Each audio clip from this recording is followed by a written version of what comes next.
Another day, another food tripan na naman tayo mga quiz. Kaya wag na natin patagalin to at umpisa na natin agad. Hello mga quiz! Ngayong araw na to, samahan nyo kami ni Ate Menyo dito sa 80s Cafe. Located lang sa number 52 18th Street East Bahak. At bukas sila dito mula Monday hanggang Saturday, 8 AM hanggang 11 PM. Pagpasok mo pa lang sa kanilang cafe, mapapansin mo agad yung 80s vibe ng kanilang store na masasabi kong pinag-isipan mabuti. At dito sa part na to mga quiz, in-order na namin yung kanilang mga bestseller na drinks at mga pagkain. Tulad nitong sticky latte taro na 98 pesos, strawberry matcha na worth 138 pesos, at nitong peach yakult na 80 pesos, at itong isa sa pinaka nagustuhan ko yung biscoff latte na worth 148 pesos lang. At bukod doon, umorder na rin kami ng hot latte na worth 128 pesos lang. At pwede ka pa magpa-design dito. At umorder na rin kami ng pancit bihon na worth 138. Only wings na meron 5 flavor, chicken panini at itong kanilang beef pares overload. Pagdating naman sa serving time nila, maghihintay ka lang 10 to 15 minutes. Pero masasabi kong sulit ang paghihintay mo. At dito sa part na to, mga quiz, dumating na pala yung mga order namin. Bago ko umpisahin po tripa na to at bago ko bakbakin yung mga pagkain to, tara! Kain po!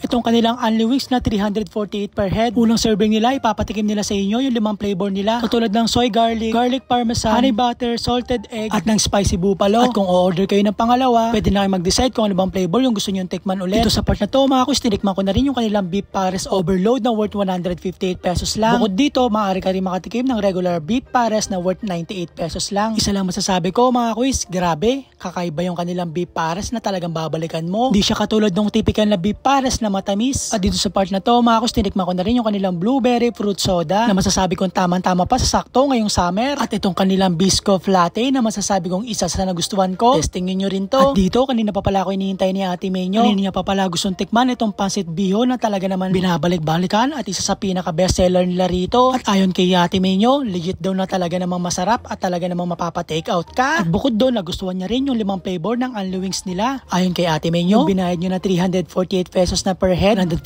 daw, sulit. Dito sa part na to, mga quiz, tinikman na rin ni Ate Menyo yung chicken panini. Grabe daw talaga yung serving, siksik, liglig at umaapa. At bukod sa pagkain, nagustuhan din ni Ate Menyo itong strawberry matcha at itong peach yakult na okay pa sa alright. At kung coffee lover ka naman, re-recommend din namin na try mo itong hot latte na kaya kang ipaglaban sa sobrang tapang. Overall experience namin ni Ate Menyo, sulit. At kami ay uulit. Kaya kung mapapasyal kayo dito sa amin sa Olongapo City, try nyo dito sa 80s Cafe at ginagaranti ako, hindi ako mapapaya sa inyo. Dito ko na pala tatapusin yung video na to mga quiz. Stay hydrated, keep safe, and God bless everyone. Maraming salamat. Bye!